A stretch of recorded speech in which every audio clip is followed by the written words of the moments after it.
Good evening students. बच्चों, अब हम लोग डिस्कस करेंगे अपना सॉलिड स्टेट का नेक्स्ट टॉपिक, और ये टॉपिक है डिफेक्ट्स इन सॉलिड्स।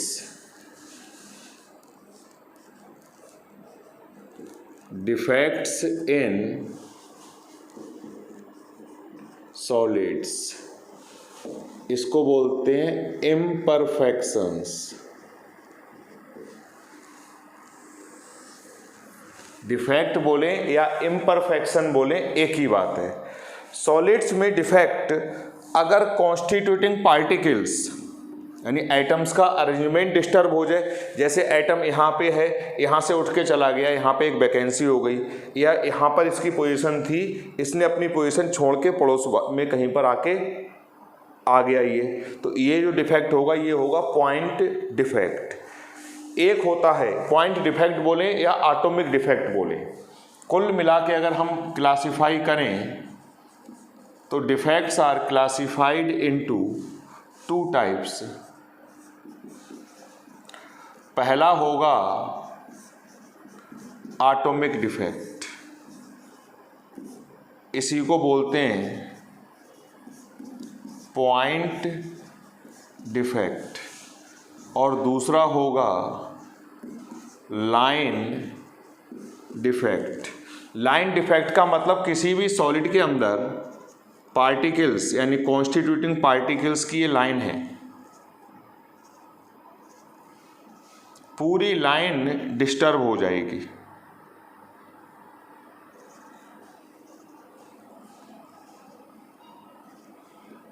ये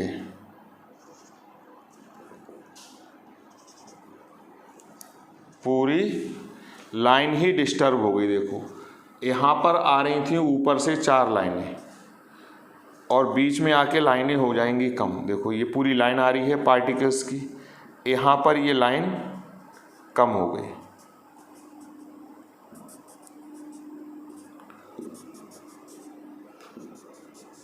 यहाँ पे 1 2 3 4 लाइनें हैं, और यहाँ पे 1 2 3 लाइनें हैं। इसको हम बोलते हैं लाइन डिफेक्ट। और अगर ये जो पार्टिकल्स प्रेजेंट हैं ऐसे किसी भी अरेंजमेंट में, अगर ये यहाँ से उठ के चला गया तो ये वैकेंसी हो गई, या ये यहाँ से उठ के यहाँ आ गया तो ये भी एक डिफेक्ट हो गया। इसको हम बोलते हैं पॉइंट डिफेक्ट या एटॉमिक डिफेक्ट। किसी भी सॉलिड में इन जनरल आप ये समझ लो, अगर कॉन्स्टिट्यूटिंग पार्टिकल्स का अरेंजमेंट डिस्टर्ब हो जाएगा तो उसको हम बोलेंगे डिफेक्ट या इम्परफेक्शन इन सॉलिड्स।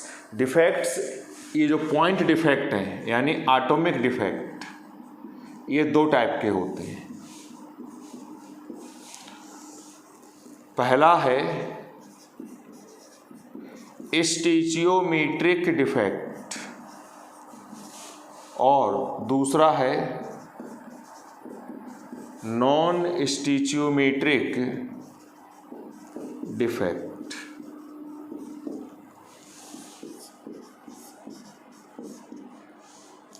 स्टीचियोमेट्रिक डिफेक्ट का मतलब ये है कि कॉन्स्टिट्यूटिंग पार्टिकल्स का अरेंजमेंट डिस्टर्ब होगा, लेकिन जो रेशियो प्रोपोर्शन है पार्टिकल्स का उसके अंदर, जैसे NaCl है तो Na+ और Cl- का जो रेशियो है अगर वो सेम रहता है, जैसे NaCl में Na+ और Cl- का रेशियो 1:1 है, अगर डिफेक्ट होने के बाद भी रेशियो यही रहता है तो हम कहेंगे स्टीचियोमेट्री मेंटेन रही। This defect is called stoichiometric defect. अगर ये रेशियो प्रोपोर्शन चेंज हो गया, मान लो ये यह हो गया 0.96 और ये हो गया 1, अब देखो ये रेशियो प्रोपोर्शन चेंज हो गया, तो this type of defect is known as non stoichiometric defect. अगर किसी सॉलिड के अंदर कॉन्स्टिट्यूटिंग पार्टिकल्स का अरेंजमेंट डिस्टर्ब हुआ यानी डिफेक्ट हुआ, और उसका केमिकल कंपोजिशन सेम रहा, सेम का मतलब जैसा केमिकल फार्मूले में रिप्रेजेंट हो रहा था वही रेशियो प्रोपोर्शन रहा, तो इस डिफेक्ट को बोलते हैं स्टीचियोमेट्रिक डिफेक्ट। और अगर वो रेशियो प्रोपोर्शन चेंज हो गया तो उसको बोलेंगे नॉन स्टीचियोमेट्रिक डिफेक्ट। तो एटॉमिक डिफेक्ट 2 टाइप के होते हैं, स्टीचियोमेट्रिक डिफेक्ट और नॉन स्टीचियोमेट्रिक डिफेक्ट। अब यहाँ पर देखो बच्चों, ये फर्दर दो टाइप्स के होते हैं।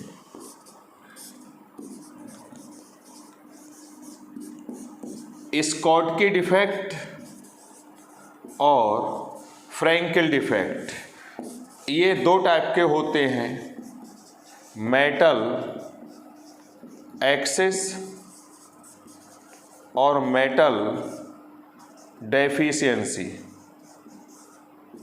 मेटल एक्सेस डिफेक्ट और मेटल डेफिशिएंसी डिफेक्ट। मेटल का मतलब पॉजिटिव आयन यहाँ पे ज़्यादा होंगे और यहाँ पे पॉजिटिव आयन कम होंगे, ये हमको पढ़ने हैं। लाइन डिफेक्ट के बारे में नहीं पढ़ना है, हमको एटॉमिक डिफेक्ट ही पढ़ने हैं। डिफेक्ट क्या होते हैं? अगर कॉन्स्टिट्यूटिंग पार्टिकल्स का अरेंजमेंट डिस्टर्ब हो रहा है तो उसको हम बोलते हैं डिफेक्ट या इम्परफेक्शन। डिफेक्ट्स, एटॉमिक डिफेक्ट्स दो टाइप के होते हैं, स्टीचियोमेट्रिक डिफेक्ट और नॉन स्टीचियोमेट्रिक डिफेक्ट। अगर डिफेक्ट होने के बाद केमिकल कंपोजिशन कंपाउंड का सेम रहता है तो उसको बोलते हैं स्टीचियोमेट्रिक डिफेक्ट। अगर डिफेक्ट होने के बाद केमिकल कंपोजिशन डिफरेंट हो जाता है तो उसको बोलते हैं नॉन स्टीचियोमेट्रिक डिफेक्ट। जैसे FeO एक कंपाउंड था, यहाँ पर फेरस और ऑक्साइड का रेशियो 1:1 है। मान लो डिफेक्ट होने के बाद Fe कम हो गए, 96% रह गए और ऑक्सीजन उतने ही रहे, यानी बंद था, पहले भी बंद था, अभी भी बंद था, तो ये हुआ नॉन स्टीचियोमेट्रिक डिफेक्ट। जनरली ये ट्रांजिशन एलिमेंट्स में होते हैं। Non stoichiometric defect transition elements के ऑक्साइड्स और सल्फाइड में पाए जाते हैं। तो पहले तो आप अपने दिमाग में ये रखोगे कि डिफेक्ट क्या होता है। अगर किसी भी सॉलिड में कॉन्स्टिट्यूटिंग पार्टिकल्स का अरेंजमेंट डिस्टर्ब हो जाएगा तब उसको बोलेंगे हम डिफेक्ट। और अगर डिफेक्ट हुआ और केमिकल कंपोजिशन चेंज हो गया तो नॉन स्टीचियोमेट्रिक डिफेक्ट, और केमिकल कंपोजिशन सेम रहा तो स्टीचियोमेट्रिक डिफेक्ट। अब इसमें हम पढ़ेंगे पहले स्कॉटकी डिफेक्ट, देन फ्रैंकेल डिफेक्ट। आज हम इस लेक्चर में स्टीचियोमेट्रिक डिफेक्ट ही कवर करेंगे सिर्फ।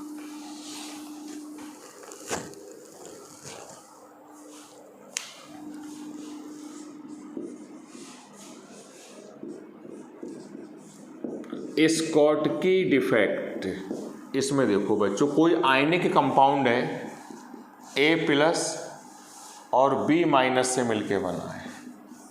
A+ B-, A के नीचे B होगा, ऑल्टरनेट पोजीशन पे होंगे पॉजिटिव आयन और नेगेटिव आयन।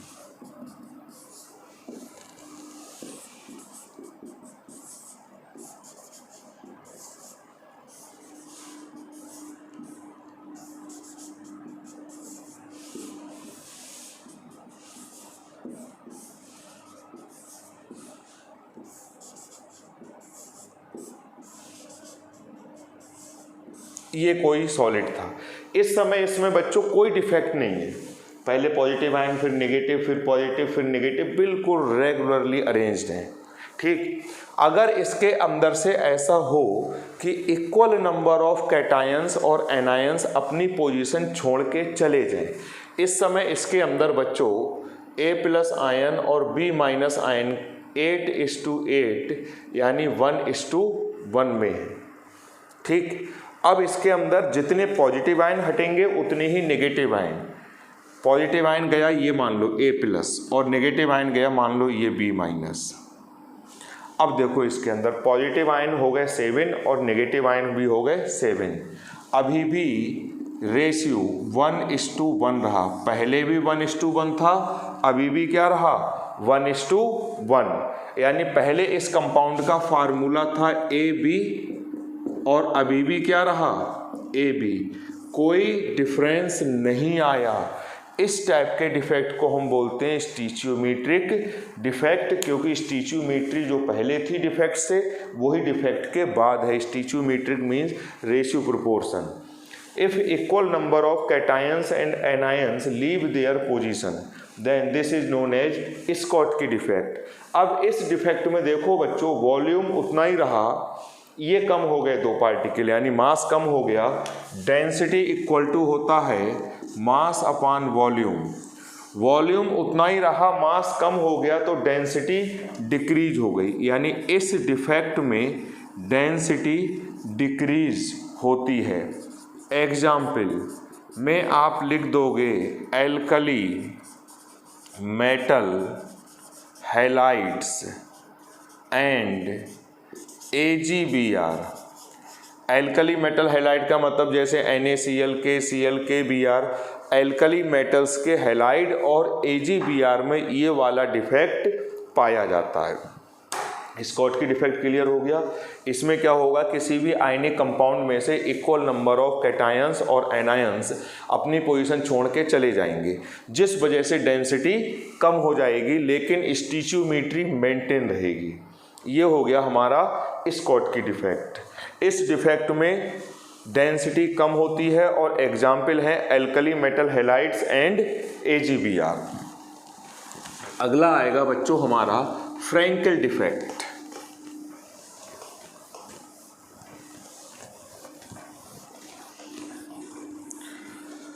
फ्रैंकेल डिफेक्ट में भी आयनिक कंपाउंड ही आप लोगे। फ्रैंकेल डिफेक्ट, इसमें क्या होगा बच्चों, यही आयनिक कंपाउंड ले लिया A+, B-, A+, B-। अब A के नीचे होगा B, फिर होगा A, फिर होगा B, यहाँ पर A, फिर B, फिर A, यहाँ पर B, फिर ये A, फिर ये B के नीचे A+, A के नीचे B- और ये A+। अब इस डिफेक्ट में क्या होता है, कुछ कैटायन का साइज छोटा होता है। हमेशा किसी भी आयनिक कंपाउंड में कैटायन छोटा होगा, एनायन बड़ा होगा, तो वॉइड के अंदर जो इंटरस्टिशियल वॉइड होती हैं उनके अंदर अगर स्लिप करेगा तो पॉजिटिव आयन कर सकता है, नेगेटिव आयन नहीं कर पाएगा क्योंकि उसका साइज बड़ा होता है। कुछ कैटायन अपनी पोजीशन छोड़ के इंटरस्टिशियल वॉइड में आ गए। जैसे मान लो क्लास में एक बच्चा अपनी चेयर छोड़ के जमीन पे आके बैठ जाएगा, तो इस टाइप के डिफेक्ट को हम बोलेंगे फ्रैंकेल डिफेक्ट। रहा क्लास के अंदर ही, बस अपनी सीट पे ना बैठ के जमीन पे बैठा हुआ है। A+ और ये वाला A+ रहे इस क्रिस्टल के अंदर, लेकिन अपनी रियल पोजीशन छोड़ के इंटरस्टिशियल वॉइड में आ गए। डेंसिटी पे कोई फर्क नहीं पड़ेगा, उतना ही वॉल्यूम रहा, उतना ही मास रहा। अगर क्लास में से 2 लड़के और 2 लड़कियां उठ के चले जाएंगे तो क्लास में बच्चों की डेंसिटी कम हो जाएगी। वो था स्कॉट की डिफेक्ट। यहाँ पे क्या हुआ, बच्चा अपनी पोजीशन से हटा और ज़मीन पे आके बैठ गया।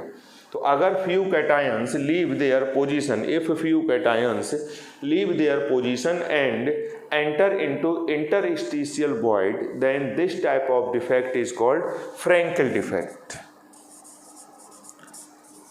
इस डिफेक्ट में बच्चों डेंसिटी सेम रहेगी, बड़ा इंपॉर्टेंट पॉइंट है, डेंसिटी सेम रहेगी। और इसके एग्जाम्पल हैं सिल्वर हैलाइड्स एंड ZnS।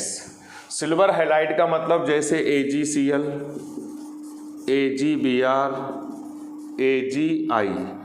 यहाँ पर देखो बच्चों AgBr एक ऐसा कंपाउंड है जिसमें फ्रैंकेल डिफेक्ट भी हो रहा है और स्कॉट की डिफेक्ट भी होता है। क्वेश्चन आता है कि when example of a compound in which both Frenkel and Schottky defects are found simultaneously, तो आंसर हो जाएगा AgBr, क्योंकि AgBr में फ्रैंकेल डिफेक्ट भी होता है और स्कॉट की डिफेक्ट भी होता है। किस डिफेक्ट में डेंसिटी कम होती है, तो आंसर होगा स्कॉट की डिफेक्ट में। किस डिफेक्ट में डेंसिटी सेम रहती है, तो आंसर होगा फ्रैंकेल डिफेक्ट में। इसके अंदर न डेंसिटी बढ़ रही है और न डेंसिटी कम हो रही है।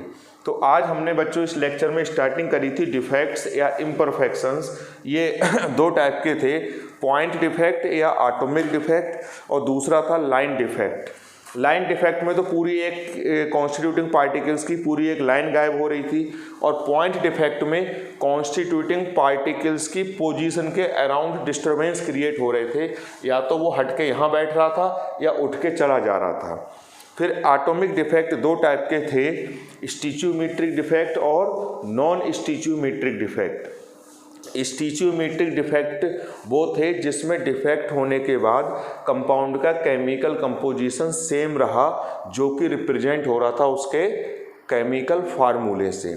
और नॉन स्टिचियोमेट्रिक डिफेक्ट में जो केमिकल फार्मूला में कैटायन और एनायन का रेशियो है, after the defect ratio different होगा, या पॉजिटिव आयन कम हो जाएगा या नेगेटिव आयन कम हो जाएगा।